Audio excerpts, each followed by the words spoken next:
Hey guys, tonight we begin with an empire, one that built highways before Google Maps, aqueducts before plumbing, and bureaucracy before email. The Roman Empire, a civilization so obsessed with efficiency that it conquered half the known world, mostly to improve its water pressure. So before you get comfortable, take a moment to like the video and subscribe, but only if you genuinely enjoy what I do here. And let me know in the comments where you're tuning in from and what time it is for you. It's always fascinating to see who's joining us from around the world. Rome didn't begin as a marvel of civilization. It began as a swamp, a glorified campsite full of shepherds yelling at each other across a river. And yet somehow, those same muddy people built an empire so advanced that 2,000 years later, we're still impressed, and a little suspicious. By its peak, Rome stretched across continents, commanded oceans, and invented bureaucracy just to keep track of how great it was. It could supply fresh water to millions, dispose of their waste, and then schedule a gladiator match for dessert. No empire before or since has managed to make indoor plumbing and public slaughter look equally glamorous. The secret to Rome's success wasn't divine favor or luck. It was a lethal mix of discipline, paperwork, and unrelenting competence. Roman engineers didn't dream about flying or philosophy. They dreamed about drainage. These were people who looked at a swamp and thought, let's build a city here. It'll be hilarious. They had no electricity, no power tools, and not a single YouTube tutorial, just geometry, slaves, and raw determination. And somehow it worked. Their cities had heated floors, functioning sewage systems, and running water at a time when most of Europe still thought rain was witchcraft. Rome's genius lay in its obsession with control. If nature didn't cooperate, they bullied it into submission. Mountains were tunneled through, rivers were redirected, and deserts were crossed just to prove a point. When they said, all roads lead to Rome, they meant it literally, because they built all of them. But Rome's true technology wasn't just concrete or aqueducts. It was pride. The empire was powered by pure, undiluted confidence. Every building was a flex, every invention an insult to anyone still using sticks. Even their ruins seemed smug. Archers standing tall after earthquakes, whispering, "Still up, are you?" And here's the best part. They achieved all this without electricity, computers, or even a functioning sense of humility. Rome didn't invent everything. It just made everything better, louder, and preferably with columns. If you want to know why Rome lasted so long, don't look at its legions, its laws, or its gods. Look at its concrete. Because while empires crumble, Roman cement somehow doesn't. The Romans didn't invent concrete. They just took the idea, added volcanic ash, and created something indestructible.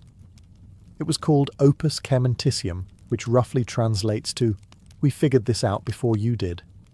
The formula used lime, ash, and seawater to make a material that actually heals itself over time. Modern scientists only rediscovered this property a few years ago, proving that humanity peaked sometime around the year 120 BCE and has been winging it ever since. This mix allowed the Romans to pour entire temples, bridges, and harbours that are still standing today. The Pantheon, the world's largest unreinforced concrete dome, hasn't budged in 2,000 years. Meanwhile, modern buildings collapse if you breathe near them too hard. It wasn't just durable, it was artistic. Romans treated concrete like magic clay. They moulded it into arches, domes, and vaults so elegant that future architects spent centuries trying and failing to copy them. They didn't hide their engineering behind walls, they showed it off.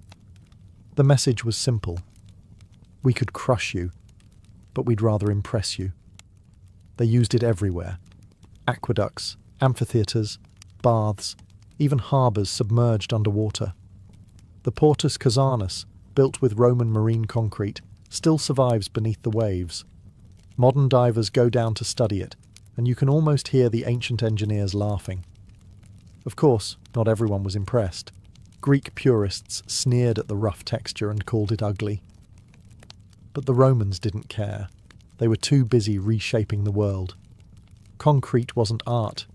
It was power you could build with. And that's the beauty of Roman innovation. They didn't just build monuments, they built permanence. The empire fell, the emperors vanished, but their walls refused to. In the end, the real mystery isn't how Roman concrete worked, it's how the rest of us forgot. 2,000 years later, we still pour weaker cement, build uglier structures, and call it progress. The Romans would have called it incompetence. If Roman concrete was the muscle of the empire, aqueducts were the veins, carrying life, luxury, and the occasional dead rat straight into the heart of civilization. Before Rome, most cities fetched their water from rivers or wells, a charming but unhygienic system that often ended with dysentery. The Romans looked at that and said, "No thanks." Instead, they built 260 miles of gravity-powered waterways that delivered fresh water to over 1 million people. No pumps, no motors, just math, arrogance, and perfect angles. Each aqueduct was a masterpiece of precision. Engineers calculated gradients so subtle that water could flow for 50 miles without spilling a drop. They tunneled through mountains, built stone arches across valleys, and made sure the water arrived with just enough pressure to make a public fountain dramatically unnecessary, but morally satisfying. And yes, they used lead pipes, which might explain why later emperors thought marrying horses or declaring themselves gods was a good idea. But toxicity aside, the system worked flawlessly. Water flowed through homes, bathhouses, gardens, and entire fountains built purely to say, "We're cleaner than you." Rome had over 11 aqueducts, each named with the same level of pomp as a luxury brand: Aqua Marcia, Aqua Claudia, Aqua Virgo, the Evian of antiquity. The Aqua Appia, their first, was built in 312 BCE and still functions today. Meanwhile, some modern cities can't keep a water main running for 5 years without apologizing on local news. At its peak, the aqueducts delivered 200 million gallons of water per day, enough to fill 300 Olympic pools if Rome had cared about sports that didn't end in bloodshed. Public baths stayed open all day, fountains gushed for aesthetic dominance, and even the poorest citizen could enjoy a rinse that didn't involve a muddy puddle. For the Romans, plumbing wasn't luxury, it was civilization. They believed running water separated humans from animals. Ironically, most of Europe would forget that belief for the next 1,000 years. Rome didn't just master water, it mastered convenience. And that, more than any conquest or battle, is why its empire still echoes today. Because no one remembers the general who won a war, but everyone remembers the people who built the plumbing. If there's one thing the Romans couldn't stand, it was filth, or at least other people's filth. Their cities were loud, crowded, and full of questionable street food, but somehow clean. Rome managed to do what most medieval cities never did. It figured out how to handle human waste without letting it handle them. The heart of this genius was the Cloaca Maxima, one of the world's first sewer systems. Built around the 6th century BCE, it started as a drainage canal and evolved into a subterranean labyrinth that still carries water today, which is impressive if you ignore what kind of water it's carrying. The Cloaca Maxima collected runoff from streets, bathhouses, and latrines, funneling everything into the Tiber River, where, in true Roman fashion, someone probably still fished. It wasn't perfect, but it kept the city from drowning in its own civilization. The medieval world wouldn't rediscover this concept for about 1,000 years, choosing instead to throw waste out windows and hope for a strong breeze. Romans were fanatical about public hygiene. They had public baths in every city, enormous complexes with heated pools, steam rooms, and gymnasiums. Everyone from senators to slaves could bathe daily, gossip, and debate politics while sitting naked in a room full of steam and ambition. Even the toilets were communal. Long marble benches with holes, no stalls, and a shared sponge on a stick. It wasn't glamorous, but it was efficient. The Romans didn't fear germs because they didn't know what germs were. Yet somehow, they still managed to live cleaner than most 14th century kings. And here's the kicker. They turned sanitation into propaganda. Aqueducts, sewers, and baths weren't just civic utilities. They were proof of moral superiority. Cleanliness meant civilization. Dirt meant barbarism. When Romans looked at conquered territories, they didn't just see enemies. They saw people who still used buckets. In short, Rome was the first society to realize that infrastructure is image. The empire ran on two things: water pressure and pride. And while the emperors may have been insane, at least their cities smelled better than history usually does. If Roman concrete was the skeleton, and aqueducts were the veins, then their roads were the arteries, and Rome had a lot of blood to pump. The empire built over 250,000 miles of roads, stretching from the sands of Egypt to the fog of Britain. That's enough to circle the earth 10 times, which, knowing the Romans, they probably would have tried just to prove a point. These weren't lazy dirt paths either. Roman roads were military-grade infrastructure, layered with gravel, stone, and crushed bones of anyone who complained about the workload. Engineers planned every slope and curve with mathematical precision because a Roman hated nothing more than inefficiency, except maybe the Gauls. They didn't just build roads to travel, they built them to control. Roads moved armies, taxes, and gossip at terrifying speed. A message could travel from Gaul to Rome in a matter of days, assuming the messenger didn't get mugged, which statistically he did. But still, faster than any rival civilization by centuries. Every milestone along the road marked Roman dominance, carved with exact distances and emperor-approved smugness. The famous Via Appia, called the Queen of Roads, was so perfectly paved that even 2,000 years later you can still walk on it, though now it mostly hosts confused tourists and stray cats. Each road was built to last. They layered it, large stones for the base, gravel for the middle, and smooth paving blocks for the top, tilted slightly for drainage. The result? Roads that survived empires, earthquakes, and European weather, the true test of endurance. Modern highways, by comparison, need repairs every other election cycle. Meanwhile, the Via Flaminia still casually exists, looking down at us from eternity like, "You call that asphalt?" But Rome's roads weren't just practical. They were psychological warfare. Every straight, perfect line said, "You are part of Rome now. Try rebelling. We'll be there by Tuesday." And honestly, that's what made the Roman Empire unstoppable. Not the legions, not the emperors, but the logistics. Because while everyone else was fighting mud, Rome was fighting time and winning. If the roads were Rome's arteries, then its courier system was the empire's Wi-Fi, fast, reliable, and occasionally intercepted by barbarians. Rome knew that an empire wasn't conquered by swords, it was maintained by communication. Orders had to move faster than rebellions. So, they built the Cursus Publicus, a state-run postal service created by Augustus, who apparently wanted to read bad news faster. This was no casual mail system. It was a logistical masterpiece, complete with stations, horses, and bureaucrats who probably slept in spreadsheets. Couriers carried wax tablets, scrolls, and imperial decrees across thousands of miles, changing horses at way stations called mutationes. The rich could send messages across the empire in mere days, which was great, unless those messages were tax bills. Each courier wore an official badge, the ancient equivalent of a government email signature. They rode day and night, swapping horses at every stop, their only real hazard being exhaustion, robbery, or accidentally delivering a death sentence to the wrong villa. The system's efficiency bordered on terrifying.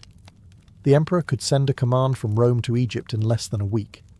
Rebels barely had time to declare independence before receiving a polite note reminding them they were, in fact, still property. And because Rome loved control, they built maps, intricate scroll-like road charts showing every route, town, and way station. The most famous, the Tabula Peutingeriana, looks like a cosmic spaghetti diagram of the known world. It's basically Google Maps for people in sandals. But this wasn't a public service. Ordinary Romans didn't get to mail love letters or grandma's sandals across the empire. The cursus publicus was for official business only, military orders, tax records, and the emperor's daily micromanagement. If you were a civilian, your best bet was handing your message to a friend and hoping they didn't die en route. Still, for its time, it was miraculous. Rome had built the world's first high-speed information network, powered by horses and human endurance. Messages crossed continents, empires stayed in sync, and history's largest bureaucracy kept humming. It wasn't glamorous, but it worked. And in Rome, that was the highest form of beauty. Roman architecture wasn't just functional, it was propaganda carved in stone. Every dome, column, and arch screamed, "We are better than you, and we can prove it mathematically." The Romans didn't build small.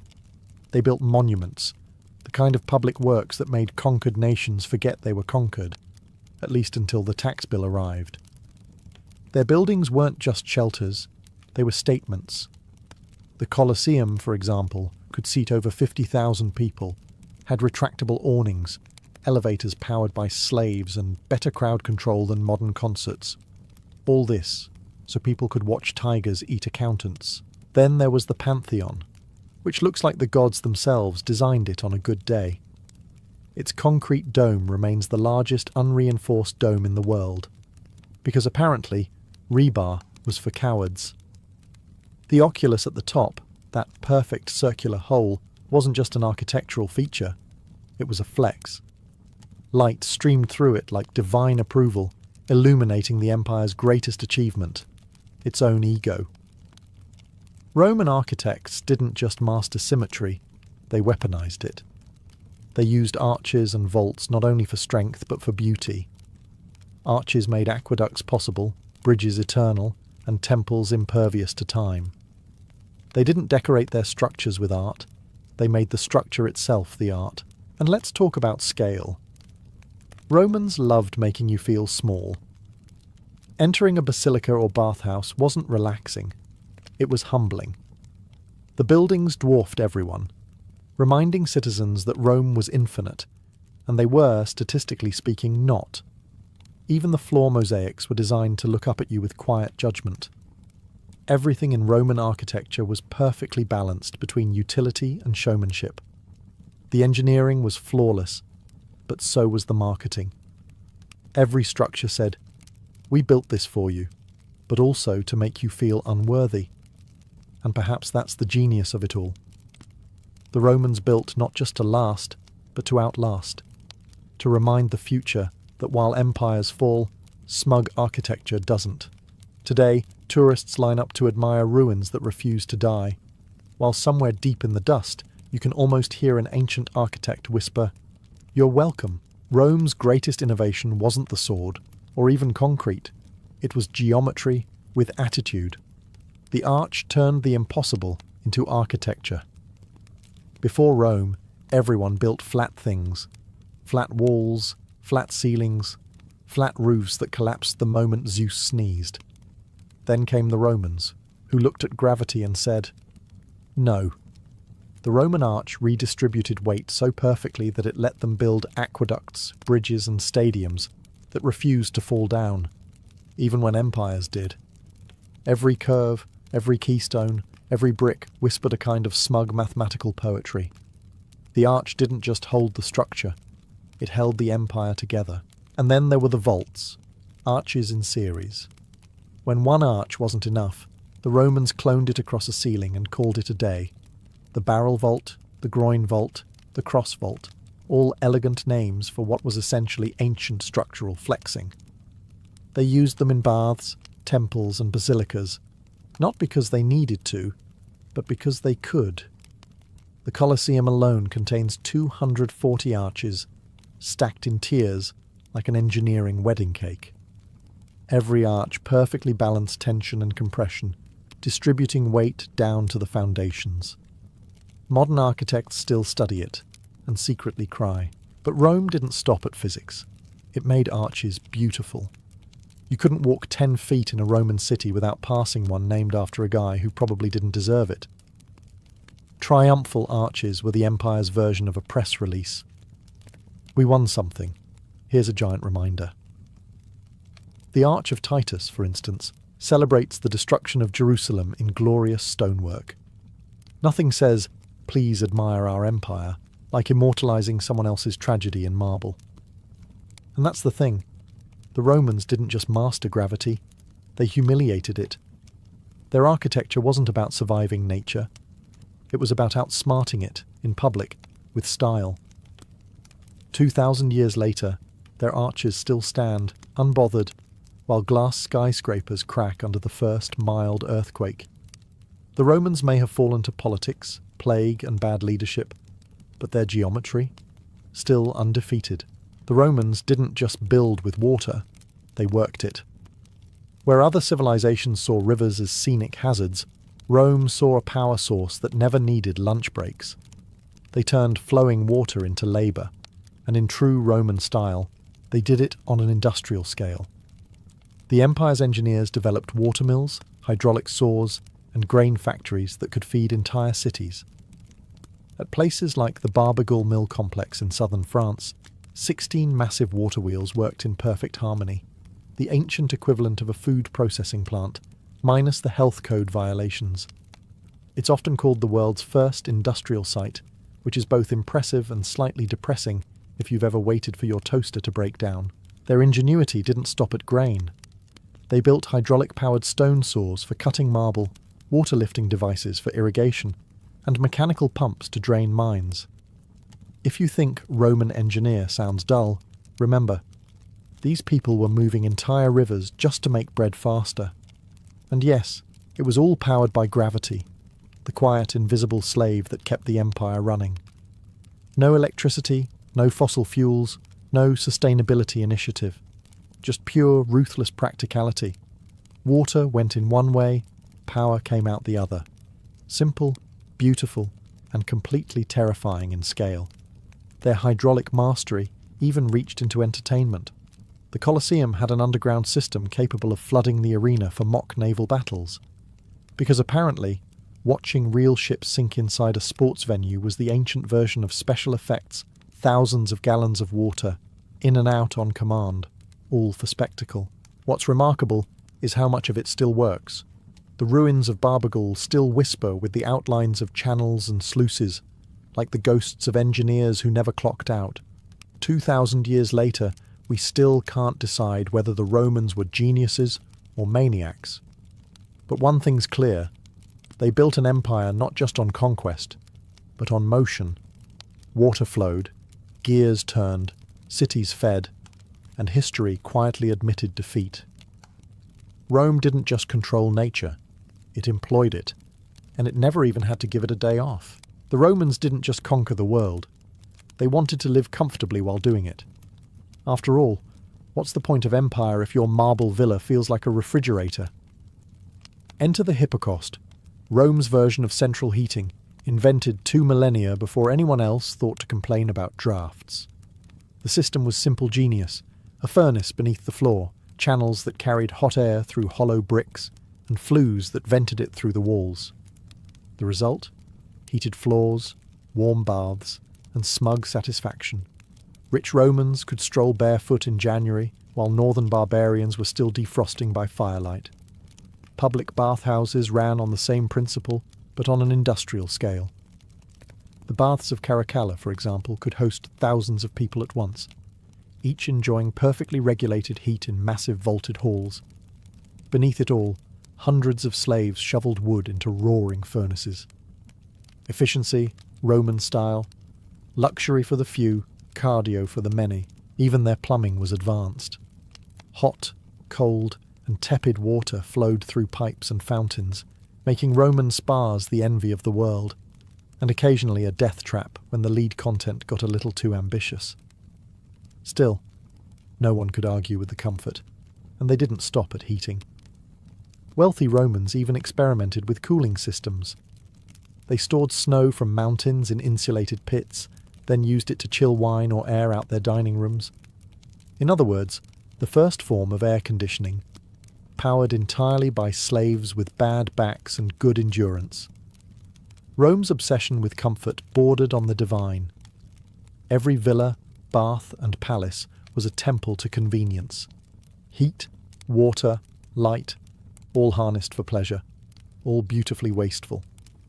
The empire might have been brutal, but it was never cold. So, while medieval Europe later struggled to survive winter with fireplaces and prayers, Rome had already perfected the art of living like the world belonged to it, because for a while it did. In the end, the Romans didn't just master warmth, they mastered control, over air, over water, over comfort itself, and somehow, over everyone else's expectations. Roman builders didn't have machines, engines or forklifts. They had ropes, pulleys, and men with terrifying upper body strength.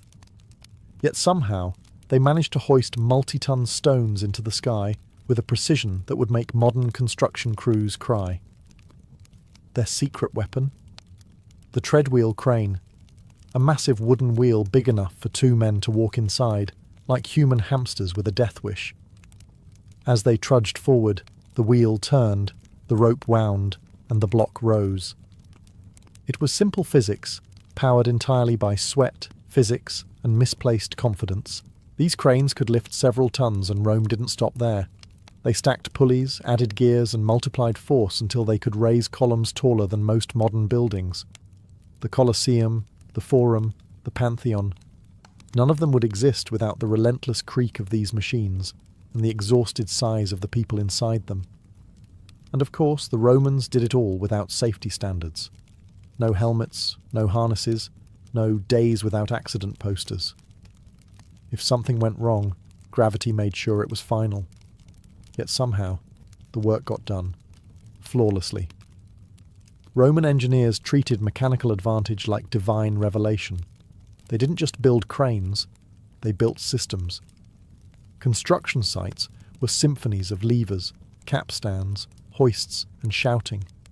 They even used counterweights, an idea so smart it wouldn't become standard again until the Renaissance, when someone finally went, "Wait, didn't the Romans already do this?" The sheer organisation was astonishing. Cranes assembled cranes. Columns lifted columns. Buildings practically built themselves, if by themselves you mean hundreds of unpaid labourers being yelled at by an architect in sandals. The technology spread across the empire. Every port, bridge and basilica owed its existence to these machines. They weren't glamorous like aqueducts or marble statues, but they made those things possible. In a way, Rome didn't just conquer the world, it lifted it, one stone at a time. And when you stand in front of the Colosseum today, staring at its impossible height, remember this. It was built by people without cranes that beeped, hydraulics that hummed, or unions that complained. Just rope, math, and a little bit of madness. If Rome was the muscle of the ancient world, Alexandria was the brain, and sometimes the lab for weird experiments no one asked for. Under Roman rule, this city of scholars, inventors, and egomaniacs produced machines so bizarre and ahead of their time that they still sound like bad science fiction. The star of this mechanical circus was Hero of Alexandria, mathematician, engineer, and certified overachiever. Hero wasn't content with simple levers or pulleys. He wanted magic. His inventions included automatic temple doors, self-filling wine cups, singing birds, and even a coin-operated vending machine that dispensed holy water. Yes, 2,000 years ago, you could insert a coin and get divine hydration, proof that capitalism and religion have always gotten along just fine. But his masterpiece was the Aeolipile, the world's first steam engine. It was a hollow metal sphere that spun as steam escaped through its nozzles, completely useless but spectacular to look at. The device powered exactly nothing, which is exactly why it was beloved. It existed purely to make people go, "Wow," and then move on with their day, much like modern tech conferences. The Romans were impressed, but not inspired. They saw Hero's spinning globe and thought, "Cute, but can it build an aqueduct?" It couldn't, so the steam engine was shelved for the next 1,700 years, humanity's longest procrastination. Still, Alexandria was the ancient world's innovation hub. Automata, water organs, hydraulic clocks, all emerged from its fever dream of intellect and ego. temples that opened their doors with fire, statues that moved by air pressure, fountains that sang. The line between science and sorcery got so blurry, people started praying to engineers. Hero and his peers didn't invent machines to solve problems. They invented them because they could. It wasn't practicality, it was performance art. And that's what made Alexandria remarkable. While Rome built for eternity, Alexandria built for wonder. One gave us concrete and sewers, the other gave us the first coin machine and an early prototype of, wow, look what I made. If Rome conquered the world with discipline, Alexandria conquered imagination. And for a brief, glittering moment, both empires met in genius. The Romans didn't start as seafarers. They were landlubbers with good sandals. But once they realized half the Mediterranean was, inconveniently, water, they did what Romans always did. They copied someone else and then improved it until it terrified everyone. By the late Republic, Rome had built one of the most formidable navies in history. Their ships weren't elegant like Greek triremes. They were floating battering rams made of timber, bronze, and aggression. And naturally, they industrialized it. The Carthaginians once mocked Roman sailors for being amateurs, so Rome captured one of their ships, reverse-engineered it, and built a fleet of 120 in 2 months. Nothing says learning curve like weaponized plagiarism.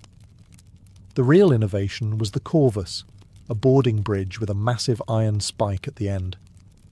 When it slammed into an enemy ship, Roman soldiers could storm across and turn naval battles into ground combat, their preferred environment for stabbing things. It was brilliant, if slightly suicidal. Many ships capsized from the extra weight, but hey, strategy has never been about safety. Their shipyards turned warfare into an assembly line. Dozens of galleys launched every week, each powered by hundreds of rowers whose dreams mostly involved being somewhere else. Some vessels were even equipped with rotating ballistae, enormous crossbows that could fire flaming bolts across the waves. Imagine being a sailor and realizing your job description includes flammable target.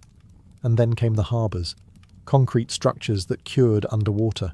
Roman engineers mixed volcanic ash and seawater to create marine concrete that defied erosion. 2,000 years later, many of those ports still exist, mocking modern coastal cities that crumble after a decade of weather damage. The navy itself became the empire's highway system. It moved legions, goods, and gossip faster than any caravan. When Rome called the Mediterranean Mare Nostrum our sea, it wasn't arrogance, it was accounting. The Romans didn't love the ocean, but they mastered it. Their fleets didn't explore, they enforced. Every wave carried the empire's echo, every port its flag. They didn't just conquer land, they conquered logistics. And in the ancient world, that was far scarier than sharks. For all their love of blood sports and questionable wine, the Romans took medicine surprisingly seriously. They might not have understood germs, but they did understand that sharp tools and confidence could solve almost anything. Roman doctors, or medici, were part healer, part improviser, and part gambler. Most learned their trade from Greek physicians, whom Rome imported along with olives, philosophy, and other things it pretended to invent. The result? A medical system that was half genius, half barbarism, and entirely experimental. They had scalpels, bone saws, forceps, and even catheters, all made of bronze or iron and designed to make you question your life choices. Archaeologists have found surgical kits in Pompeii that wouldn't look out of place in a modern hospital, except these came without anesthesia or malpractice insurance. Surgery was usually performed in public, which at least saved on theatre tickets. And yet, some treatments worked astonishingly well. Roman physicians used opium for pain relief, vinegar for sterilization, and honey as an antiseptic. They performed amputations, set broken bones, and even carried out cataract surgery using long bronze needles, proof that bravery and stupidity are sometimes indistinguishable. Public health was another Roman obsession. They built hospitals, enforced sanitation, and actually cared about clean water, concepts Europe promptly forgot after the empire fell. Soldiers were treated in valetudinaria, the world's first organised military hospitals. Imagine a legionary walking in with a javelin wound and walking out only mildly infected. That's progress. Everyday life was just as efficient. Romans used soap made from animal fat and ashes, brushed their teeth with crushed shells, and wore cosmetic creams that could double as sunscreen or poison, depending on the recipe. Their obsession with cleanliness bordered on divine. Baths were ritual, not luxury, hygiene as religion. Of course, not everything was perfect. If your condition confused a doctor, he might recommend prayers to Asclepius or applying pigeon dung to the wound. Science and superstition shared the same bed, uncomfortably. Still, for a civilization that fell 1,500 years before germ theory, Rome was doing shockingly well. Their medicine wasn't always gentle, but it worked, occasionally, heroically, and almost never hygienically. Every empire eventually runs out of momentum, or money, or sanity, and Rome managed to run out of all three at once. By the 5th century, the greatest engineers on earth were patching aqueducts while barbarians tore them down. The empire that once built the world's best plumbing was now knee-deep in metaphorical, and occasionally literal, sewage. It didn't happen overnight. Maintenance slowed, roads crumbled, and marble baths grew cold. The aqueducts that once carried water now carried rats. People began using the Colosseum as a convenient quarry, because who wouldn't want a free archway for their farmhouse? The Pantheon stayed standing, mostly because nobody could figure out how it worked. Concrete, that miracle of chemistry, was forgotten for nearly 1,000 years. Medieval builders tried to recreate it, and instead produced something that crumbled faster than their kingdoms. Plumbing disappeared, cities shrank, and Europe returned to its natural state. Muddy, cold, and blaming witches for bad weather. Rome's knowledge didn't vanish completely, it just went on vacation. Scrolls gathered dust in monasteries, while the monks used the margins to draw dragons. Engineers became legends, and legends turned into miracles. People stopped asking how things worked and started assuming God handled it. And yet, even in ruin, Rome refused to fully die. Its aqueducts still stood like stone skeletons across the hills, its roads cut through forests that had forgotten who paved them, and its ruins whispered in the rain. You had one job. Eventually, centuries later, humanity rediscovered what the Romans already knew: how to build straight lines, move water, and survive winter without divine intervention. Renaissance scholars dusted off the old manuscripts and realized, with quiet despair, that the ancients had done it all first, and better. Rome's downfall wasn't ignorance, it was complacency. It built a world so perfect that future generations thought perfection was permanent. Spoiler, it wasn't.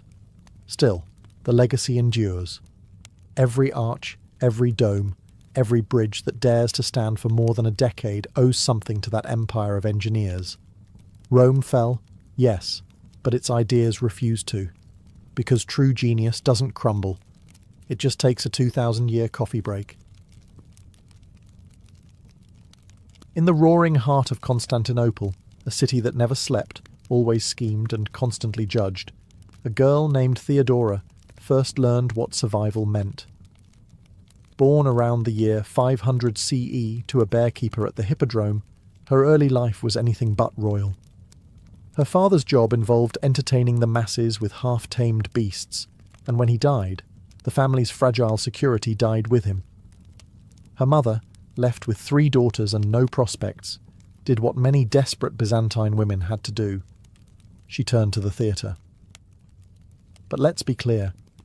The theatre of Constantinople wasn't some elegant hall filled with polite applause and intellectual debate.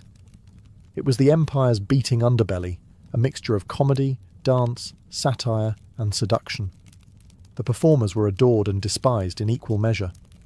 Men came to watch, laugh, and gossip, while pretending they weren't enthralled by the women who ruled the stage. Theodora entered this world as a child, small, sharp-tongued, and already learning that beauty alone was never enough. She danced, mimed, and acted in plays that mocked the powerful and titillated the crowds. Some called her a courtesan, before she even reached her teens. Others called her a genius of performance. What everyone agreed on was that she had presence. When Theodora walked into a room, the air changed. Even her enemies noticed. Her routines were scandalous by the standards of her time, involving bold gestures and biting humour aimed at the elite.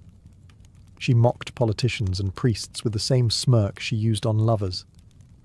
Yet beneath the glitter and laughter, she saw the cruel divide between the powerful and the powerless. Theodora may have been forced to entertain the upper class, but she never forgot that she wasn't one of them. By her late teens, she was infamous across the empire. Praised for her beauty, condemned for her audacity. Aristocrats mocked her in public and sought her in private. She lived in a world where women were ornaments, yet she somehow managed to turn mockery into magnetism. The girl from the stage wasn't just performing anymore, she was rehearsing for power, and soon all of Constantinople would know her name. Fame is a fickle friend, and in Theodora's Constantinople, it could turn on you overnight. After a series of messy affairs and rumours that could have filled an entire scroll of gossip, Theodora found herself falling from favour. One powerful man she'd crossed, likely an official or wealthy patron she'd mocked a bit too cleverly, made sure the doors of the theatre closed to her. So, with little choice and less money, Theodora left the glittering capital behind and set out for the provinces. Her exile began in Alexandria, the intellectual furnace of the Eastern world. It was a city of contrasts. Monks debating theology in one corner, dancers performing in the next, and street preachers shouting about sin above the noise of traders. Here, stripped of her stage and fame, Theodora faced herself. The woman once adored for her beauty was now alone, surviving on wit and scraps. Yet, what could have broken others only sharpened her mind.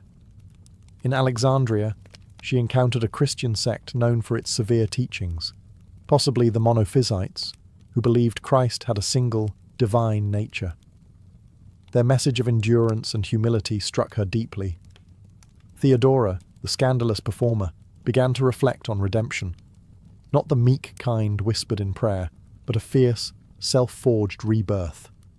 She started weaving spirituality into ambition, learning that both could serve her survival. She also learned something even more valuable.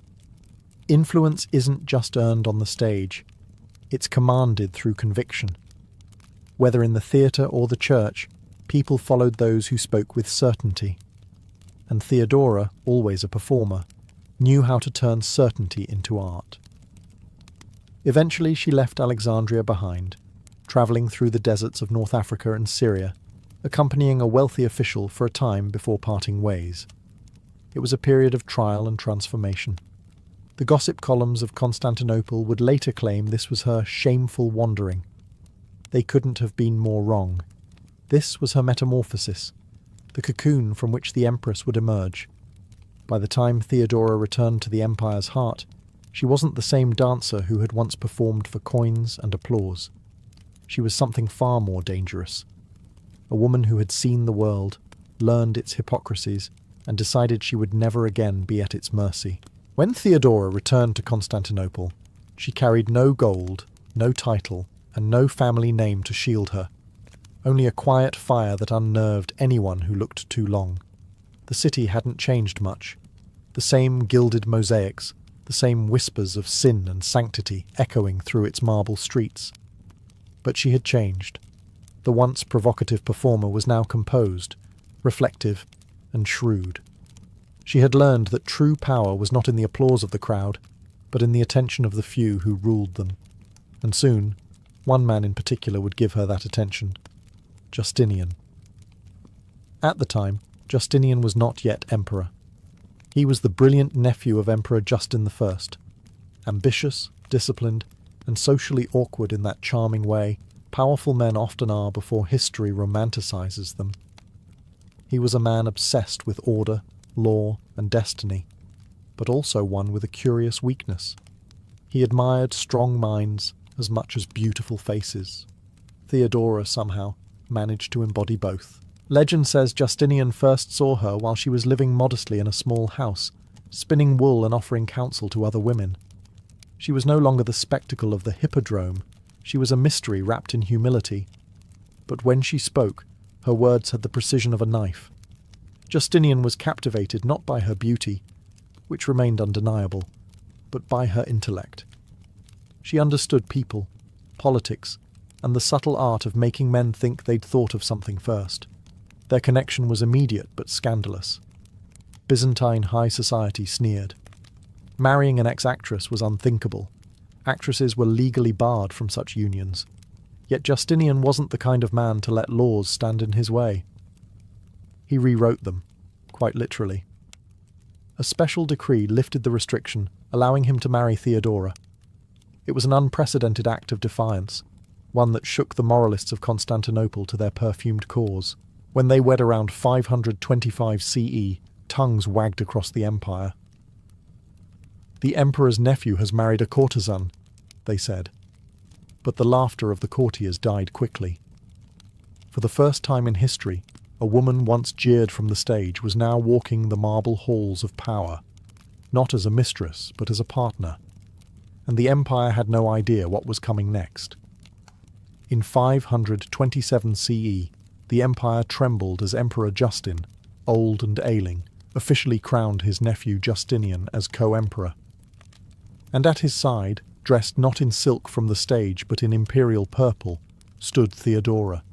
For every senator who clenched his jaw and muttered prayers of disgust, there were 10,000 citizens in the streets, staring, whispering, and wondering how a woman born to a bearkeeper had climbed to the highest throne in the East. Her coronation wasn't just a political act, it was a public declaration that the empire's old rules were being rewritten. Theodora wasn't there by accident or affection. She had earned her place. In every conversation, she matched Justinian's intellect. In every council, she outmaneuvered nobles who underestimated her. When foreign envoys bowed, they weren't sure whether to address her as Augusta or Your Majesty. Theodora made sure they learned both. She quickly became more than a ceremonial consort. While Justinian obsessed over law codes, aqueducts, and tax reforms, Theodora studied people, the real machinery of empire. She read letters from provincial governors, met with church leaders, and even heard petitions from women who had no voice in court. To many, she was a symbol of possibility. To others, a dangerous precedent. A former entertainer wielding imperial authority. It unsettled men who had built their careers on pedigree, not ability. Her influence soon became undeniable. She advised Justinian on everything from diplomacy to domestic reforms, particularly in issues affecting women. Under her counsel, laws were passed protecting women from forced prostitution and granting greater property rights. Theodora, once labelled the empire's shame, had become its unexpected moral reformer. But her power came at a cost. The aristocrats loathed her. Monks whispered that she was Jezebel reborn. Chroniclers like Procopius wrote scandalous, secret histories, claiming she still possessed the soul of a seductress. Yet the woman they mocked behind closed doors was the same one standing beside the most powerful man in the world, calm, composed, and untouchable. By the time Justinian officially ascended as sole emperor later that year, Theodora was not merely his empress. She was his equal, the sharp mind behind the golden throne. The streets that once echoed with her laughter now echoed with her legend. It began, as revolutions often do, with entertainment gone wrong. In January of 532 CE, the Hippodrome, the same arena where Theodora's father had once kept bears and she herself had danced, erupted in fury. The rival chariot teams, the Blues and the Greens, had long been more than sports fans. They were political factions with deep loyalties. That day, their chants turned from cheers to war cries. What began as a protest against arrests escalated into 6 days of bloodshed, fire, and rebellion. The infamous Nika Revolt. Byzantium burned. Senators, eager to restore their lost influence, secretly sided with the rioters. The mob, tens of thousands strong, roared for Justinian's overthrow and the crowning of a new emperor. The palace shook with the sound of rage outside its walls, and inside, the imperial council descended into panic. Advisors begged Justinian to flee, to abandon the capital, the throne, and his dignity, but not Theodora. Dressed in purple, the colour of royalty and blood, she refused to run. She rose before the council, her voice steady amid chaos. "If flight were the only means of safety," she said, "yet I should disdain to fly. Those who have worn the crown should never survive its loss. Purple makes a fine shroud. It was more than courage, it was strategy." Her words snapped Justinian out of hesitation. The emperor, who had nearly fled, regained his resolve. He ordered his generals, Belisarius and Mundus, to storm the hippodrome. The result was a massacre. 30,000 rebels slaughtered in a single afternoon. The rebellion ended not with diplomacy, but with the echo of swords and the stench of smoke. Theodora's defiance saved the empire that day. Her speech became legendary, taught in every future history of Byzantium. But beyond the rhetoric, it revealed the true nature of her power.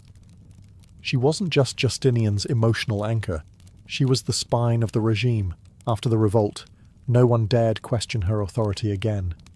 The courtiers who once whispered behind fans now bowed deeply. The mob that once cheered her downfall had been silenced in their graves. Theodora had proven, in the most brutal way possible, that she was not a survivor of scandal, but the architect of survival itself. When the smoke of the Nika revolt finally cleared, Theodora emerged from the ashes not merely as empress, but as something rarer, a ruler forged in fire. Constantinople lay wounded, its streets charred, its people broken, and its faith in leadership shaken. Yet out of that ruin, Theodora saw opportunity. Justinian rebuilt the city in marble and stone. Theodora rebuilt its conscience. She had never forgotten what it meant to live at the mercy of men, as a performer, as a woman, as someone dismissed before she even spoke. Now that she had power, she used it ruthlessly in the service of those who had none. She pushed through reforms that no emperor before had dared to consider. Women forced into prostitution were granted protection and refuge. Slavery of the desperate was restricted. Husbands who abandoned their wives could be punished. Women could inherit property in their own right. To the elite, these were shocking policies. Soft, they sneered, unfit for empire. But Theodora didn't care about the senators who grumbled over their wine. She cared about the women who came to her palace gates at dawn, seeking justice. She established a house called the Metanoia, repentance, a refuge for former prostitutes, where they could live, work, and start anew. It wasn't charity. It was vengeance disguised as mercy. Theodora had turned the empire's shame into its strength. Her moral authority, however, was double-edged. Many of her critics called her reforms hypocrisy, citing her scandalous youth. They missed the point entirely. Theodora's power came because she had lived the life the empire condemned, and survived it. Her empathy wasn't theoretical. It was lived experience wrapped in silk. Even Justinian, the great codifier of law, deferred to her insight on social matters. When he revised the empire's legal code, Theodora's influence could be seen in the new protections for women and the poor. Her fingerprints were embedded in the very laws that shaped Byzantine society for centuries. Yet for all her compassion, she was no saint. Theodora's mercy had limits, and her enemies learned that the hard way. For every woman she lifted up, there was a nobleman brought low, often without realizing until it was far too late that the empress had already written his fate. Power, in Byzantium, was a performance, and no one understood the stage better than Theodora. But with every bow from a general and every polite smile from a senator came a hidden dagger. The court of Constantinople was a nest of ambition, and Theodora was the brightest, most envied serpent within it. Her rise had humiliated the aristocracy. Noblewomen who traced their bloodlines to Rome could hardly stomach a former actress commanding their husband's respect. Some pretended loyalty, others whispered poison in corridors heavy with incense. Monks thundered from the pulpit that the empress was the devil in silk. Chroniclers like Procopius, her most spiteful critic, recorded her as a scheming seductress who used her body as others use the sword. In truth, she was guilty only of doing what every man in that palace did, but better. Her intelligence and sharp tongue made her both admired and feared. She was known to humiliate courtiers with a single glance, to freeze a senator mid-sentence with one raised eyebrow. When Justinian faltered in judgment, Theodora made the hard decisions, especially the ones that required no mercy. She played politics like chess, and her opponents never realized they'd been cornered until the board was swept clean. Her rivalry with the general Belisarius's wife, Antonina, was both alliance and war. The two women ruled their husbands as power partners, then turned on each other in bursts of betrayal and reconciliation that made even the gossips exhausted. One day, they'd share secrets over wine. The next, one would be orchestrating the other's downfall. It was court life at its purest, friendship laced with arsenic. Still, Theodora's sharpest weapon wasn't fear, but loyalty. Those who served her faithfully were rewarded beyond measure. She raised servants to courtiers, courtiers to governors, women to saints in the eyes of the empire.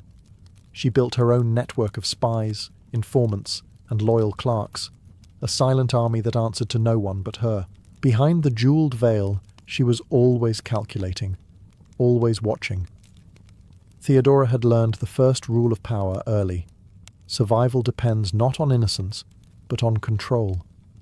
And though her enemies seethed in gold and silk, she alone understood that crowns aren't inherited.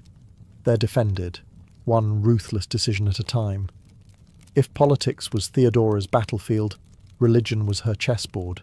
The Byzantine Empire wasn't merely a state. It was a divine hierarchy dressed in imperial robes. And yet beneath the gold leaf mosaics and incense clouds, the empire was split by theological fury. The question tearing the Christian world apart was deceptively simple. Was Christ one nature or two? To outsiders, it was hair-splitting theology. To Byzantium, it was grounds for civil war. Justinian, ever the legalist, supported the orthodox position that Christ had both a human and divine nature. Theodora, however, quietly championed the Monophysites, who believed his nature was singular and divine. It wasn't just belief, it was loyalty. The Monophysites had sheltered her during her exile in Alexandria.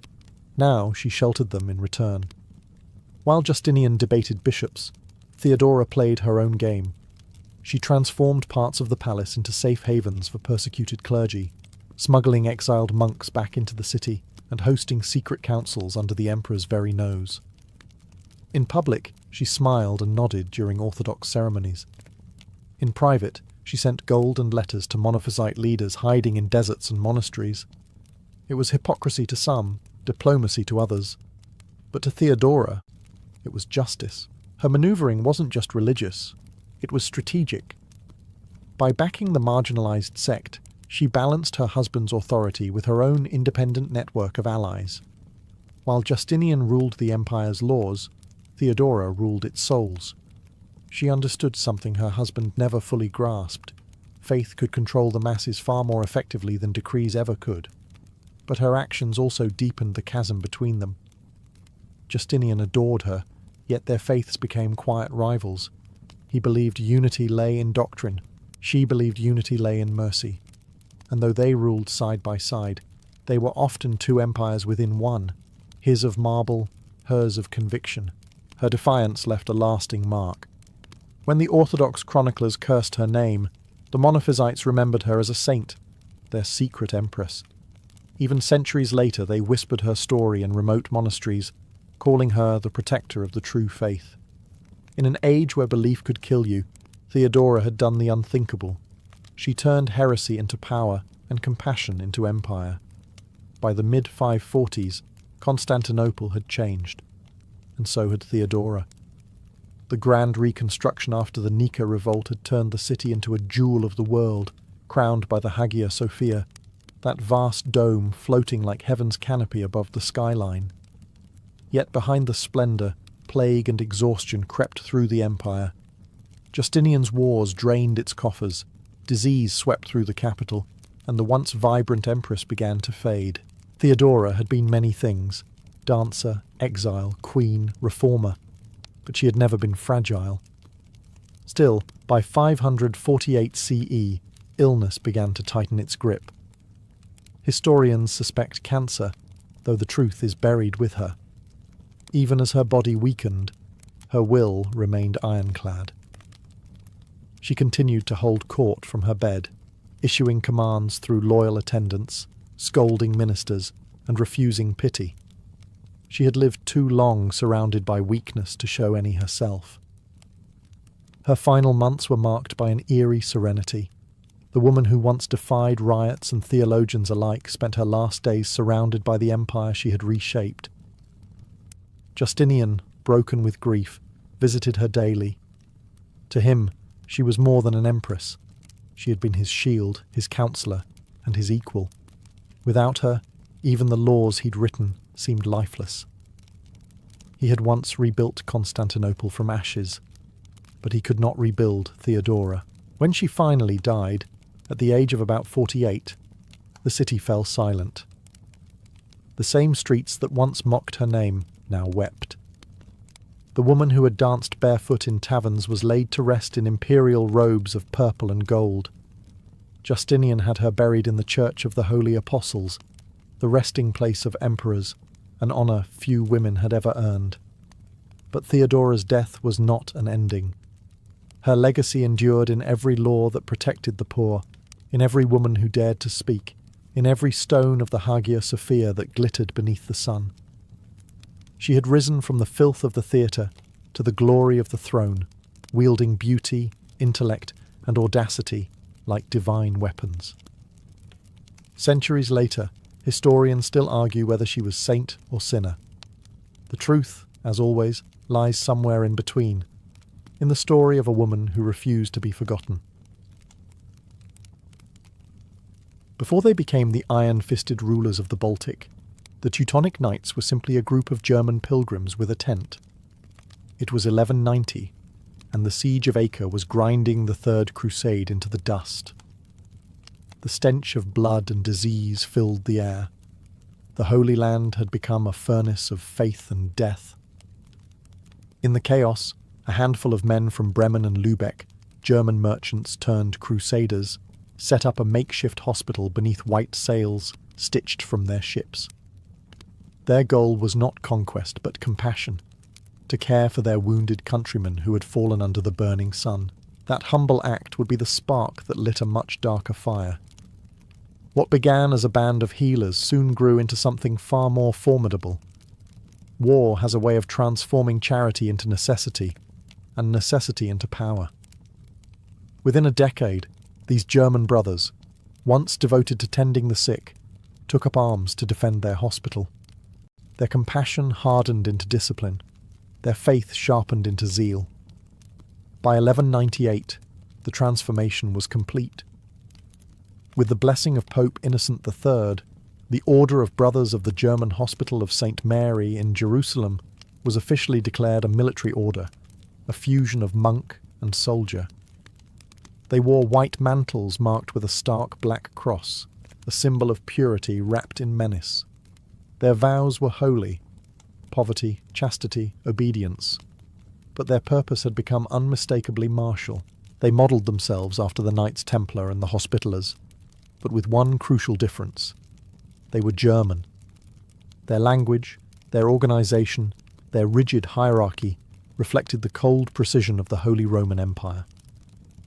They were crusaders with a bureaucratic soul, knights who could pray, fight, and file reports with equal discipline.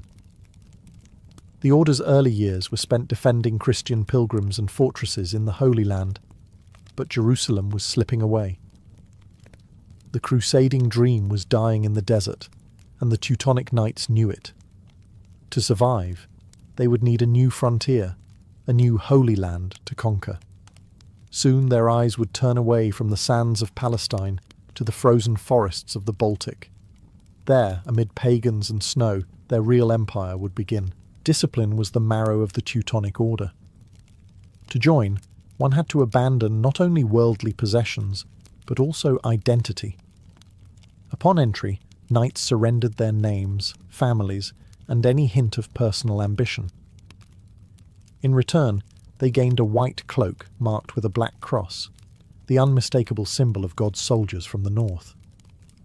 Their motto, though never officially written, could have been simple: fight, serve, obey. Life within the order was monastic, rigid, and severe. Each knight took vows of poverty, chastity, and obedience, ideals that often sounded holier on parchment than they looked in practice. Poverty meant living without personal wealth, though the order itself grew rich from land and spoils. Chastity meant avoiding women, but the frontier was long, the winters longer, and temptation lingered in every pagan village. Obedience, however, was absolute. A knight who questioned his commander did not face debate. He faced expulsion, or the sword. The ranks were sharply divided. At the top stood the Grand Master, a mixture of general, priest, and bureaucrat, followed by commanders, priests, and lay brothers, who handled logistics, farming, and trade.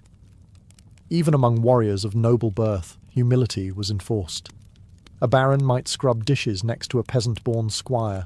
Both would eat the same plain meals in silence. Arrogance was the devil's whisper, and the Teutonic knights prided themselves on deafness. Their castles were not just fortresses, but temples of order. Within their thick stone walls, daily life followed a strict rhythm of prayer, training, and combat readiness. Bells marked the hours of devotion, and every action was considered service to God, from sharpening swords to cleaning armour. Warfare was wholly routine, but beneath this disciplined surface lay contradiction. The order's members believed themselves both monks and conquerors, men of God wielding steel in his name. They preached humility while erecting castles that towered over Baltic tribes. They vowed purity while baptizing entire regions with fire and blood. In their minds, conquest wasn't greed. It was salvation delivered at sword point. This was the paradox of the Teutonic Code. Absolute faith fused with absolute control. In their pursuit of divine order, the knights had created something more enduring and far more dangerous than they realized, a holy army that answered to no one but itself. By the early 13th century, the Holy Land was slipping from Christian hands, and the Teutonic knights knew it. The grand castles of Jerusalem were falling one by one, and the crusading zeal that had once ignited Europe was cooling fast. Yet the Church had a new idea. If the pagans of the East would not come to Christ, then Christ would come to them by sword if necessary. The Baltic, still home to the Prussians, Lithuanians and Livonians, tribes who worshipped forests, fire, and the old gods, became the next holy battlefield. It was Duke Conrad of Masovia, a Polish ruler tormented by raids from the pagan Prussians, who first extended the invitation. In 1226, he offered the Teutonic Order land along his northern border, a modest region called Kulmerland, in exchange for protection and conversion of the pagans. For the knights, it was the perfect offer: divine mission, political backing, and a vast wilderness to tame. Pope Honorius III and Emperor Frederick II both sanctioned the expedition. The Teutonic knights were granted the land they conquered forever, answering only to the Pope.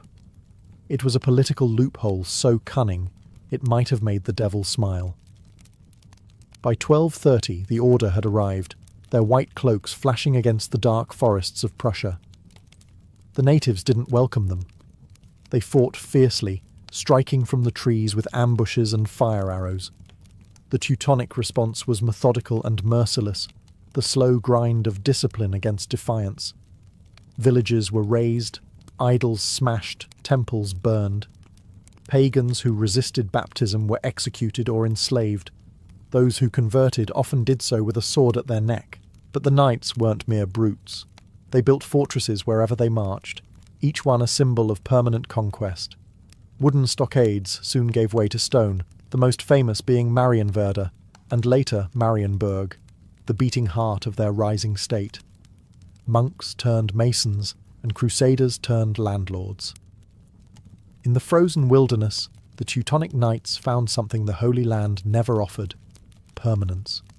They were no longer guests in a foreign desert, but masters of their own domain. The Baltic frontier became their new Jerusalem, and the cross now flew over fields that had never known it before. The Northern Crusade had begun. When the Teutonic Knights marched into Prussia, they did not come as visitors. They came as architects of a new world. Between 1230 and 1280, they transformed the wild lands of the Baltic into a fortress state built on both faith and fear. Their white mantles moved like ghosts through forests of birch and pine, their processions echoing with hymns that promised salvation but delivered submission. At first, the Prussians resisted fiercely. They fought as they lived, in tribes bound by kinship and the sacred fires of their gods. They struck from the forests, burning Teutonic outposts and vanishing into the snow. For a time, the knights underestimated them, calling them savages. But those savages knew the land better than any crusader could. They used rivers, marshes, and weather as weapons. Dozens of castles were taken and retaken. Entire Teutonic garrisons vanished overnight. But the knights had something the pagans did not: patience, logistics, and divine paperwork. Each defeat was followed by a reinforcement ship from the west, filled with fresh soldiers, masons, and priests. Every campaign ended with new fortresses rising on the ruins of rebellion. By 1255, the Order's control expanded north to the Baltic coast, where they founded Königsberg, the King's Mountain, named after King Ottokar II of Bohemia, one of their crusading allies. It was not just a fortress, it was a statement. The Germans had come to stay. The conquest was brutal, even by medieval standards. Pagan leaders were publicly executed, their priests drowned, their shrines torn down and replaced by churches. The Prussians who converted often did so under duress, baptized in rivers that still ran red from war. Yet, as the decades passed, resistance dwindled. The knights built roads, farms, and trade posts, turning chaos into a kind of grim order. By the end of the century, Prussia was no longer pagan. It was a Christianized military colony ruled by an order that answered neither to king nor bishop. The Teutonic Knights had achieved what even the Templars never did, a sovereign state forged by the sword and sanctified by Rome. But in their zeal for conquest, they had sown the seeds of future defiance. For while the pagans fell silent, their neighbours, Poland and Lithuania, were beginning to take notice. Wherever the Teutonic Knights went, castles followed. To them, a fortress was more than a stronghold. It was theology made of stone. Each tower symbolized divine order rising above pagan chaos.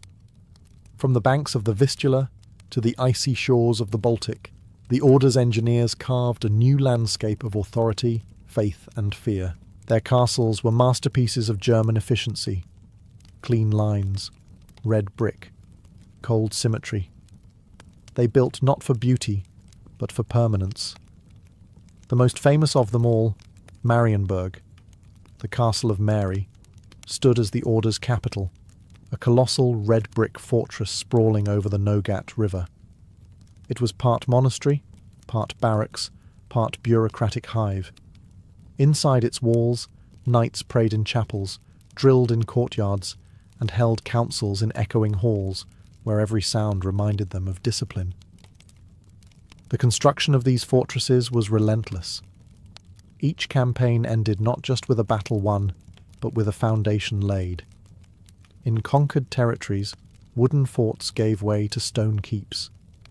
Villages sprouted beneath their walls, homes for settlers from Germany and Poland, craftsmen and merchants who followed the Order's expansion. Every castle was a statement. God is here, and he speaks German. But these bastions of piety hid contradictions. Within their walls lived men sworn to purity, but surrounded by luxury. Their refectories overflowed with meat and imported wine.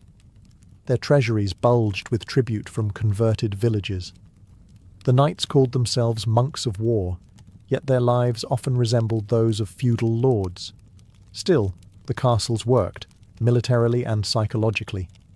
Pagans saw them as invincible. Christians saw them as proof that faith could be built with mortar. From Marienwerder to Königsberg, from Thorn to Ragnit, a network of strongholds spread like a chain of black crosses across the north. They controlled not only the land, but the mind of everyone who lived beneath their shadow, and yet, beneath the piety, ambition stirred. The order had started as servants of God, healers and protectors. Now they were rulers, landlords, and tax collectors. They were becoming what they had once despised, an empire cloaked in holiness. The line between crusade and colonization blurred, and for the first time, the Teutonic Knights began to look less like warriors of Christ and more like kings in armour. By the mid-13th century, the Teutonic Knights had found their true theatre of war, not in the deserts of Jerusalem, but in the snow-covered forests of the Baltic.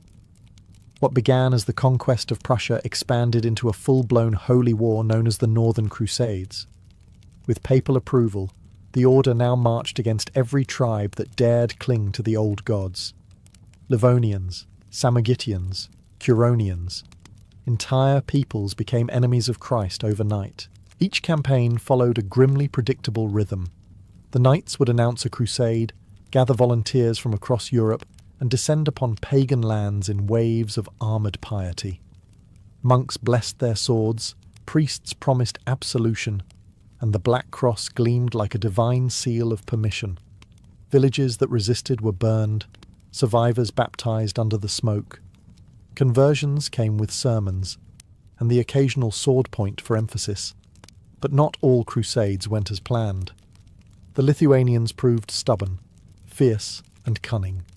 They were the last great pagan power in Europe, horsemen who could vanish into forests and strike without warning. For every fortress the Teutonic Knights built, the Lithuanians burned too. Campaign after campaign, the frontier bled. The order called it holy war. The Lithuanians called it survival. Still, the knights were patient. They didn't need to win every battle, only to outlast the will to resist. Their network of castles, their disciplined ranks, and their endless supply of crusading volunteers gave them an edge. In time, they subdued most of Livonia and Estonia, absorbing the remnants of other crusader groups, like the Sword Brothers. The Baltic frontier became a permanent war zone, a place where faith, fire, and frost met. By the 14th century, the Teutonic Order's banner stretched across the northern coast, from Danzig to Narva. They ruled as both priests and princes, their authority backed by Rome and enforced by steel. To the Pope, they were defenders of Christendom. To the people they conquered, they were the apocalypse in armour. The Northern Crusades had made them rich and powerful beyond their founding dreams. But the more they conquered, the further they drifted from the humility of Acre's hospital tents. The Black Cross still stood for faith, but it also cast a long shadow over Europe. By the early 14th century, the Teutonic Order had become more than a brotherhood of knights. It was a state, a theocracy with armour. From their colossal headquarters at Marienburg, the Grand Master ruled over vast territories that stretched from the Vistula River to the Gulf of Finland. This was not a kingdom of nobles, but a meticulously organised machine of faith and discipline. Every castle was a command centre, every village a cog in the divine engine. The Order's government was structured like a monastery with swords. The Grand Master was both emperor and abbot, flanked by a council of high-ranking knights who governed regions known as bailiwicks. Below them were comteurs, commanders who managed individual fortresses, collecting taxes, training troops, and enforcing the Order's rigid rules. Even local peasants were expected to live under a kind of holy surveillance, their labour seen as service to God's army. Economically, the Order was unmatched. Their disciplined bureaucracy made them the most efficient landlords in northern Europe. Grain, amber, and furs flowed through their ports, filling their coffers and financing endless wars. The Hanseatic merchants of Lübeck and Danzig flocked to their trade hubs, enriching the Order further. Monks might have vowed poverty, but the Teutonic Knights were building cathedrals of wealth. Religiously, they presented themselves as paragons of Christian virtue. Morning prayers, silent meals, and daily masses were mandatory.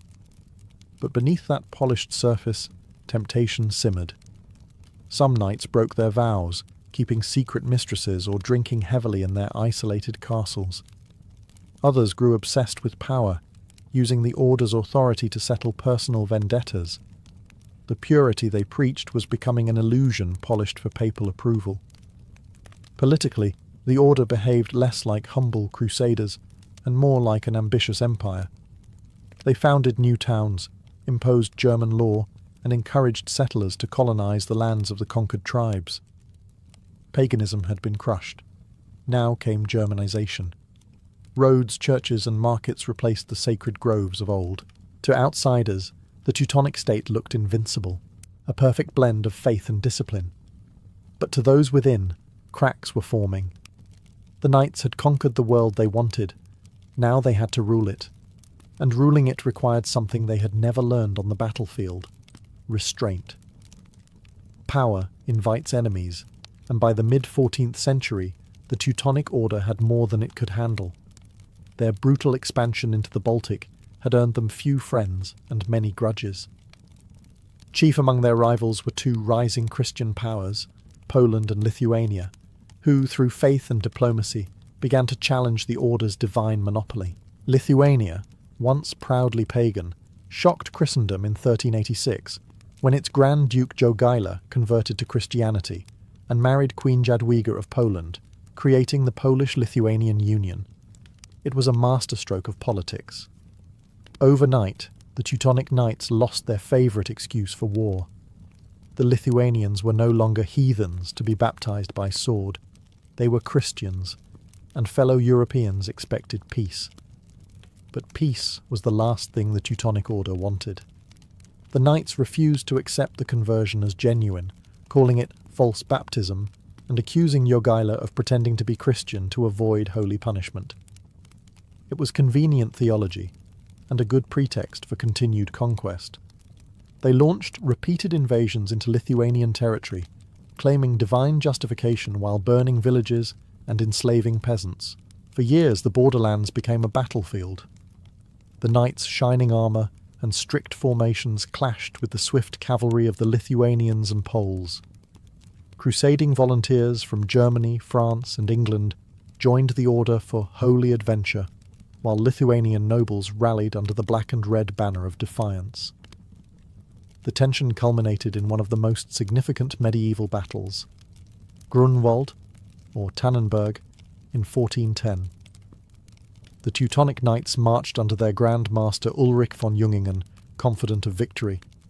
They faced a combined Polish-Lithuanian army led by Jogaila and Vytautas the Great. The knights, disciplined and proud, formed their shining ranks on the open field and were annihilated. By the end of the day, the Order's army lay shattered. Ulrich himself was slain, his white mantle trampled in the mud. It was the beginning of the end. Though the Order survived politically, its myth of invincibility had been destroyed. Grunwald was more than a defeat. It was humiliation. For the first time, the Black Cross had been broken, not by pagans, but by Christians. And in that irony lay the cruelest twist of all. The Order that once claimed to defend Christendom had finally been undone by it. After the catastrophe at Grunwald in 1410, the Teutonic Order never truly recovered. They limped back to their fortresses, still proud but hollow, their aura of divine invincibility shattered. The once mighty monastic empire began to crumble, not in a single blow, but slowly, like a fortress left to rot from within. The knights still wore their white cloaks and prayed their daily prayers, but their confidence had turned brittle. The Baltic wind that once carried their hymns now carried whispers of failure. The decades that followed were filled with uneasy truces, debts, and rebellions. The Order's treasury, once overflowing with tribute and trade, bled dry from war reparations and the loss of crucial lands. Their subjects, German settlers, Prussians and Poles, grew restless under their rule. The aura of holiness that once justified the Order's authority was gone, replaced by resentment and taxation. The final blow came from within. In 1525, Grand Master Albert of Brandenburg embraced the winds of the Reformation and did the unthinkable. He abandoned his vows, secularized the order's territories, and declared himself Duke of Prussia under Polish suzerainty. The Teutonic Order, once a warrior brotherhood bound by purity and obedience, had become a duchy, its black cross now a mere heraldic memory. The sacred had become political, and the monks had become bureaucrats. Yet, despite its fall, the shadow of the Teutonic Order lingered. Their castles, Marienburg, Königsberg, Thorn, remained standing, red brick monuments to discipline and dominion. Their statecraft and organisation laid the groundwork for Prussia's later rise. A new kind of empire, one forged not in the name of God, but in the name of efficiency and power. The very spirit that had once driven the Teutonic Crusades would, centuries later, echo in the militarism of the Prussian kings. In the end, the Teutonic knights were both saints and sinners, builders and destroyers. They brought literacy, law, and trade to the Baltic, but also bloodshed, slavery, and forced conversion.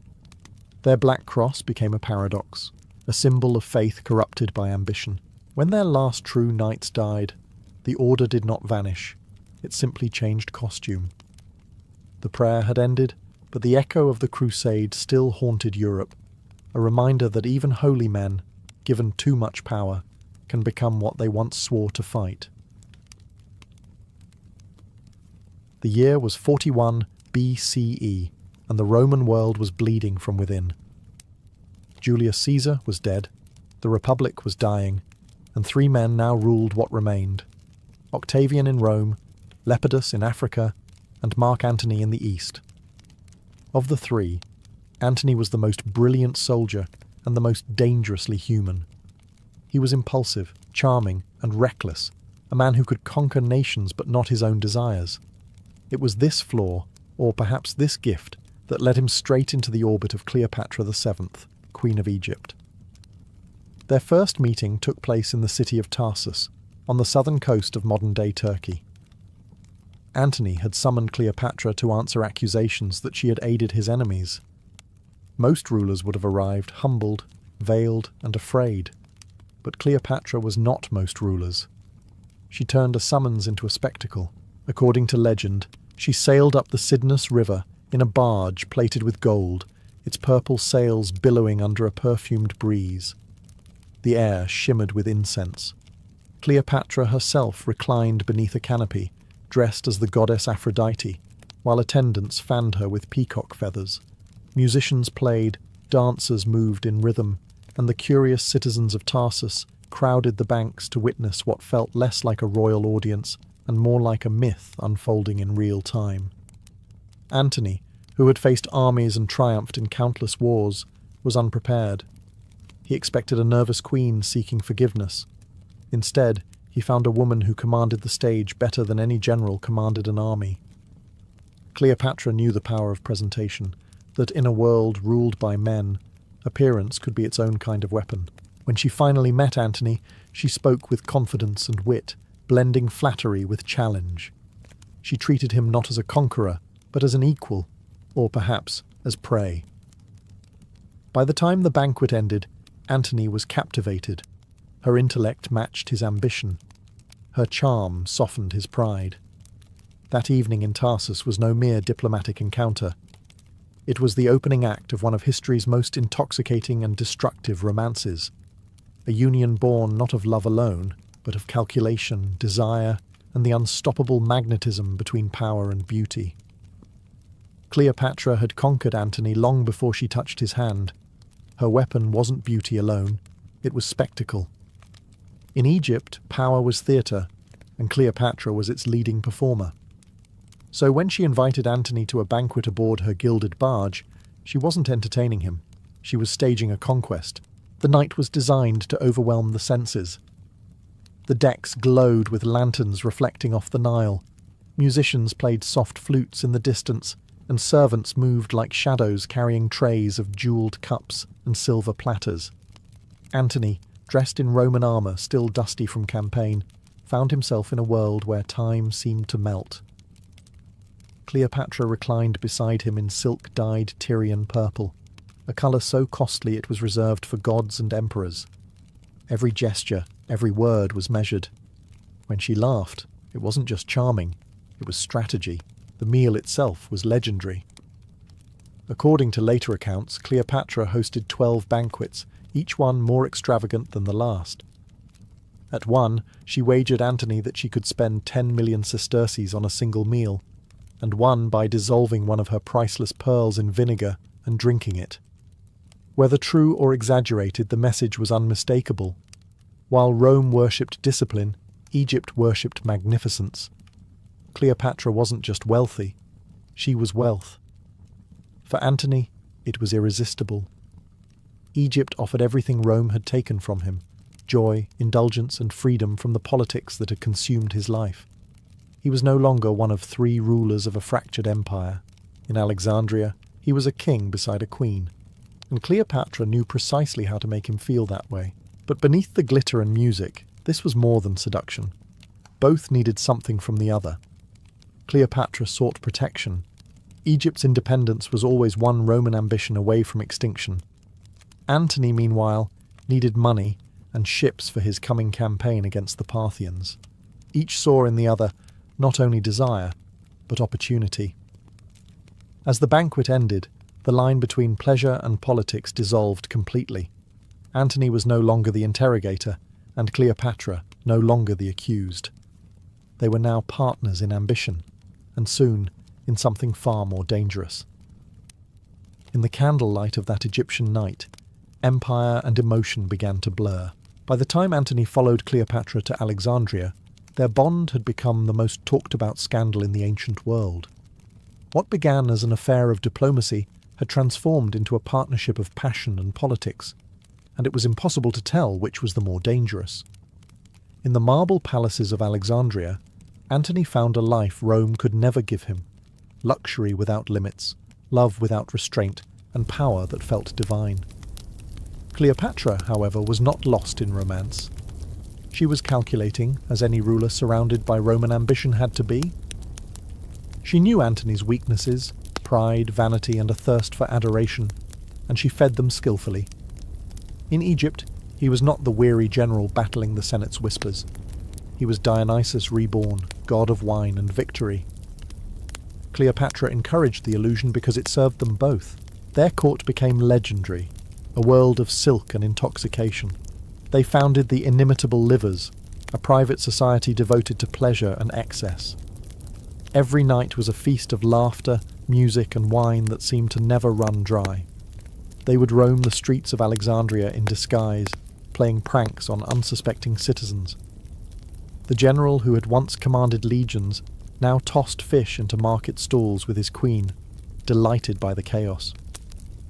But the laughter masked a sharper truth. Behind every flirtation was a treaty. Behind every kiss, a calculation. Cleopatra needed Antony to secure her throne and her son Caesarion's future.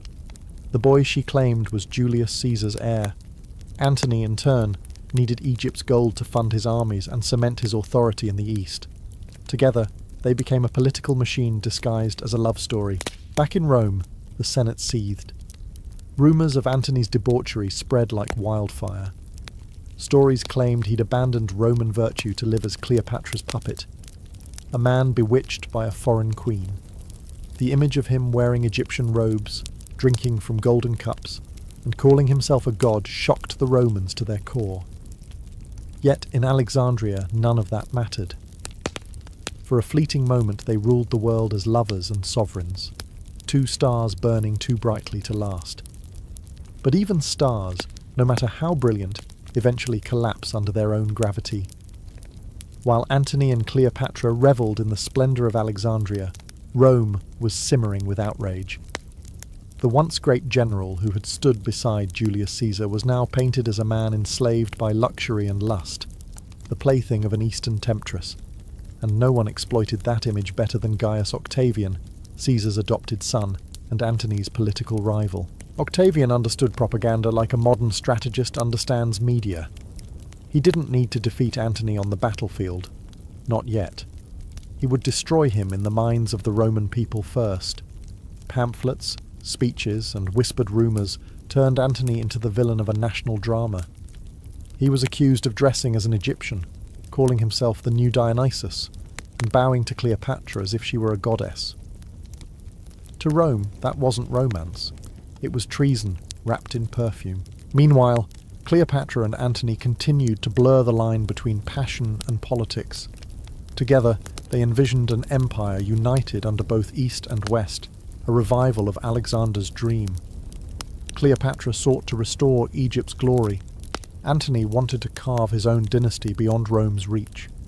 To cement this alliance, Antony publicly recognized Cleopatra's children, including Caesarion, allegedly the son of Julius Caesar, as rulers of the eastern territories. The gesture infuriated Octavian. In Roman eyes, Antony had not only betrayed his country, but insulted Caesar's legacy by elevating a foreign heir over him. The rift widened when Antony's Roman wife, Octavian's sister Octavia, tried to reconcile the two men. Antony refused her, sending her back humiliated. It was a fatal mistake. Octavian now had both personal and political ammunition. He spread the story that Cleopatra had bewitched Antony, that she used dark magic to enslave his will. To the Roman masses, this was irresistible gossip. In truth, Antony wasn't bewitched. He was simply blind to how deeply the tide had turned. While he and Cleopatra dined under silver ceilings, Rome was being prepared for holy war, not against Parthia or any foreign enemy, but against its own general. Love, once their greatest strength, was now Octavian's weapon. And with every whisper, Antony's honour sank further into the sands of Egypt. In 34 BCE, Antony and Cleopatra staged one of the most audacious political spectacles of the ancient world, the donations of Alexandria. It was meant to dazzle Egypt and the East. Instead, it gave Octavian the perfect script for treason. The event took place in the great gymnasium of Alexandria, a grand hall filled with gold, incense, and cheering crowds. Antony and Cleopatra sat on twin thrones dressed as living gods. He as Dionysus, she as Isis. Before them stood their children, each draped in royal robes. What followed was less ceremony and more declaration. Antony divided the Eastern Empire among Cleopatra and her heirs. Caesarion was proclaimed King of Kings, rightful son of Julius Caesar. The younger children, Alexander Helios, Cleopatra Selene, and Ptolemy Philadelphus, were crowned rulers of vast territories stretching from Armenia to Cyrene. To the Alexandrians, it was divine theatre, the rebirth of empire. To Rome, it was betrayal. A Roman general had given away provinces that belonged to the Republic, all to please a foreign queen. The Senate was horrified. Octavian's allies called Antony a traitor, accusing him of building a rival empire centred in Egypt. Antony, perhaps drunk on the pageantry, underestimated how this looked from afar. To him, the donations were diplomacy, a way to stabilise the East under loyal rulers. To Cleopatra, it was triumph. For the first time in generations, Egypt stood as the beating heart of a new world order. Together, they believed they could challenge Rome itself, but Octavian saw opportunity. He collected Antony's will, possibly stolen from the Vestal Virgin's temple, and read it aloud to the Senate. In it, Antony supposedly wished to be buried beside Cleopatra in Alexandria, not in Rome. Whether genuine or forged hardly mattered. The reaction was outrage. The Republic's patience snapped. From that moment, the affair was no longer a scandal. It was a war. Rome would not forgive a general who called himself a god beside a queen who called herself divine. Cleopatra had dreamed of an empire reborn. Antony dreamed of freedom from Rome's chains. Instead, their union had painted a single target on both their crowns. Love and politics had become indistinguishable, and now both would lead them to ruin.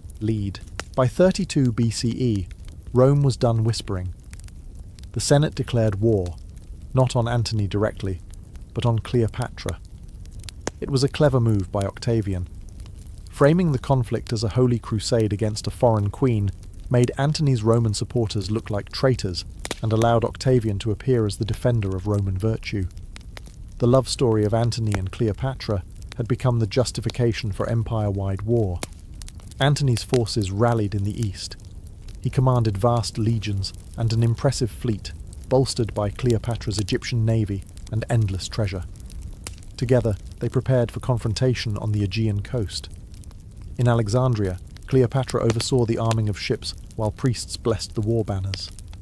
Antony, meanwhile, descended into a grim mixture of determination and denial. He knew Octavian's propaganda had poisoned Rome against him, but he believed victory could silence it. Octavian, however, was no soldier in shining armour. He was a strategist of reputation. His general, Marcus Agrippa, took the lead in the field, seizing key ports and cutting off Antony's supply lines. The propaganda machine continued its assault. Rome was flooded with images of Cleopatra as a seductive sorceress, riding Antony like a puppet. Even the gods, it seemed, had turned their favour toward Octavian. Antony and Cleopatra's forces finally assembled at Actium on the western coast of Greece. It was a poor choice: narrow waters, unpredictable winds, and a fleet burdened with oversized Egyptian galleys. Many of Antony's officers advised retreat to Egypt, but pride chained him to the fight. To abandon now would mean conceding not just the war, but his legend. As the armies faced each other across the Ionian Sea, tension gripped both camps.